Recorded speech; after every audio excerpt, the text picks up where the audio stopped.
बिस्मिल्लाहिर्रहमानिर्रहीम। अस्सलाम वालेकुम।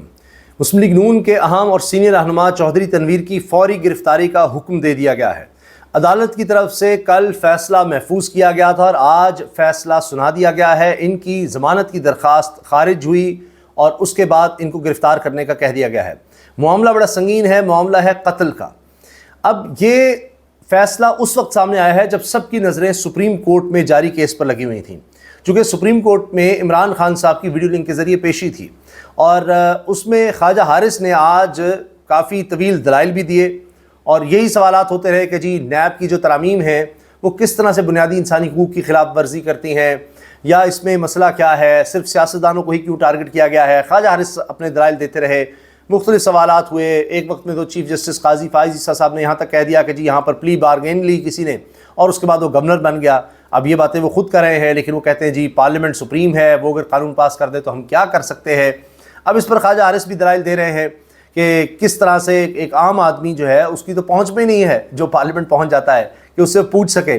और उसके बाद जिस तरह इन्होंने अपने सारे केसेस मुआफ़ किए, ये बुनियादी केस है जो चल रहा है, लगता है अभी कुछ दिन और चलेगा क्योंकि अभी भी इसमें 50 से ज़्यादा समातें हो चुकी हैं। तो केस अभी चल रहा है और यहाँ पर सबसे ख़ास बात या जिस चीज़ का इंतज़ार है वो है इमरान खान साहब के दलाइल जो उन्होंने ख़ुद देने हैं। और इससे पहले वो 5 मिनट बोल चुके हैं और वो चाहते हैं कि जी आध घंटा उनको मिले, आधे घंटे तक वो दलाइल अपने मुकम्मल कर लेंगे। और साथ इसमें जो बड़ी चीज़ सामने आई, जो चीज़ बड़ी हाईलाइट हुई, वो जनाब सुप्रीम कोर्ट में जो वफाकी हुकूमत ने बड़ी एफिशिएंसी दिखाई और बताया कि जी इमरान खान को तो तमाम सहूलियात मैसर हैं। पता नहीं वो किस तरह की सहूलियात हैं, क्योंकि तस्वीर सामने आई हैं उसके बाद तो इमरान खान के सपोर्टर्स जो हैं वो बड़े परेशान हैं। इस पर हम आगे बात करेंगे। और एक और ख़बर ये है कि अल-कादिर ट्रस्ट केस जो 190 मिलियन पाउंड केस भी कहलाता है, उसके जज साहब भी फारिग हो गए हैं। यहाँ पर भी काम चल रहा है, पता नहीं ये केसेस कितना अरसा लटकाने हैं, क्या करना है, क्योंकि वो जज साहब थे 3 साल की डेपुटेशन पर।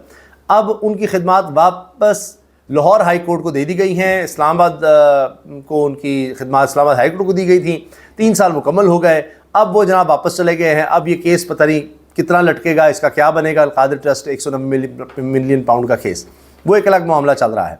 लेकिन जो तवज्जो सबकी ज़ाहिर इन केसेस पर थी, जिस तरह मैंने बताया ख़ास तौर पर सुप्रीम कोर्ट पे, उसके दौरान जब ये फ़ैसला सुनाया गया सेशन जज की तरफ से, तो उसमें ज़ाहिर है कि ये बड़ी ख़बर बनी और हर तरफ ये ख़बर हाईलाइट होती हुई नज़र आई कि चौधरी तनवीर सेनेटर रहे नून लीग के और इनके साथ सिटिंग MNA भी हैं जो कि इसमें मुलजिम हैं और इसी तरह दीगर लोग हैं। अब ये 4 लोग हैं, इनमें जनाब चौधरी तनवीर तो हैं ही जिनकी जो दरख्वास्त ज़मानत थी वो खारिज हो गई और ये कल यानी मुकम्मल हो गई थी समाअत और कल फ़ैसला महफूज हो गया था। पहले ख़बर चली कल ही, इसमें दानियाल को भी जो MNA हैं नून लीग के, उनको और चौधरी तनवीर जो सेनेटर हैं, इन दोनों को गिरफ़्तार करने का हुक्म हो गया है। लेकिन बाद में पता लगा नहीं, अभी फ़ैसला महफूज हुआ है, कल सुनाया जाएगा और ये लोग पेश नहीं हुए थे बहरहाल कल। अच्छा, उसके बाद ये हुआ कि जो मुलजमान पेश हुए, इनकी हाज़िरी लगाकर इनको जाने की इजाज़त मिली और उसके बाद फिर फ़ैसला सुना दिया गया। District and session court Rawalpindi ने साबिक MPA चौधरी अदनान कत्ल केस में मुस्लिम लीग नून के रहनुमा चौधरी तनवीर की ज़मानत मुस्तरद करते हुए गिरफ़्तारी का हुक्म दे दिया। और ये मैं आपसे अर्ज़ कर दूँ कि चौधरी अदनान ये तहरीके इंसाफ के, जी हाँ, तहरीके इंसाफ के रुकन असम्बली रहे और उसके बाद ये हुआ कि ये फिर बाद में आज़ाद हैसियत में भी इलेक्शन लड़ते रहे 9 मई के बाद और यानी आज़ाद उम्मीदवार थे, लेकिन इनका रावलपिंडी में ही कत्ल हो गया। और कत्ल का इल्ज़ाम 4 लोगों पर लगा, जिनमें दानियाल चौधरी हैं, मुस्लिम लीग नून के रहनुमा हैं, MNA हैं। इसके अलावा उसामा चौधरी, चौधरी चंगेज़।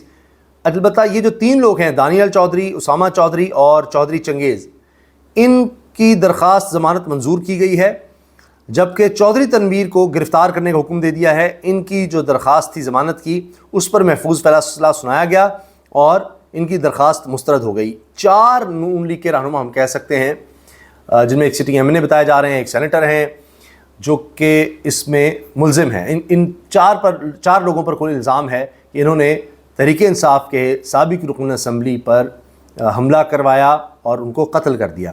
वो ज़ख्मी हुए थे, उनको हॉस्पिटल ले जाया गया, लेकिन वो जहाँ पर ना हो सके।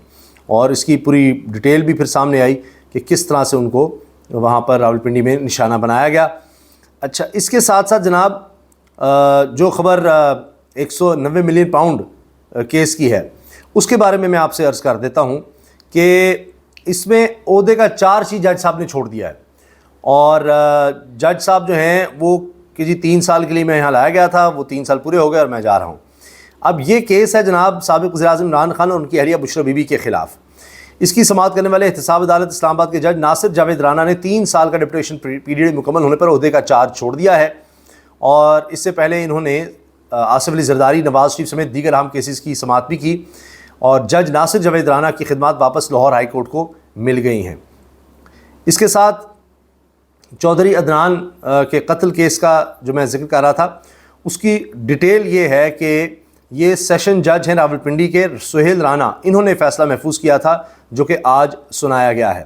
عدالت نے مسلم لیگ نون کے ایم این اے دانیال چودھری، چودھری چنگیز، اسامہ چودھری کی بری ضمانتیں کنفرم کر دی۔ تینوں ملزمان کو 2-2 لاکھ کے ضمانتی مچل کے جمع کرانے کی ہدایت کی گئی ہے، اور اس سے پہلے ملزمان کی صبح حاضری لگائی گئی تھی۔ چودھری عدنان کو، یہ جو تحریک انصاف کے سابق رکن اسمبلی تھے، ان کو 12 فروری کی شام پولیس لائنز گیٹ کے قریب فائرنگ کر کے قتل کر دیا گیا تھا۔ ملزمان کے خلاف تھانہ سول لائنز راولپنڈی میں قتل کا مقدمہ درج ہے، اور یہ اب اس میں ایک جو ہے ان کی گرفتاری کا کہہ دیا گیا ہے، باقی بھی ضمانت پر ہیں۔ اب کیس آگے چل رہا ہے۔ اس میں بھی ظاہر ہے یہ خبر بھی چلی کہ جی چونکہ نون لیگ کی حکومت آ گئی ہے تو انفلوئنس کرنے کی کوششیں چل رہی ہیں، کوئی انویسٹیگیشن یا پولیس کو ادھر ادھر کیا گیا ہے۔ یہ ہمارے ہاں ہوتا ہے، جس کی بھی حکومت ہو وہ اپنے لوگوں کو بچاتے ہیں، یہ تو ہم نے ہمیشہ دیکھا ہے۔ یہاں تو یہ ہوا کہ نون لیگ کی حکومت تھی اور 14 لوگ، نہتے لوگ، ان کو گولیوں سے چھلنی کر دیا گیا، اور ماڈل ٹاؤن سانے آپ کو یاد ہوگا 100 لوگ اس میں زخمی ہوئے تھے، اور طاہر القادری صاحب کی گرفتاری کے لیے اس وقت نون لیگ کوشاں تھی، ان کی حکومت تھی پنجاب میں، اور پھر انکوائریاں بھی ہوئیں، کئی دفعہ الزام بھی لگے۔ رانا ثناء اللہ ہوں اور اس وقت وزیر اعلیٰ ہوں شہباز شریف صاحب، وہ کہتے ہیں جی اگر انکوائری میں ہمارے خلاف کچھ آ گیا میں چھوڑ دوں گا، یہ کر دوں گا۔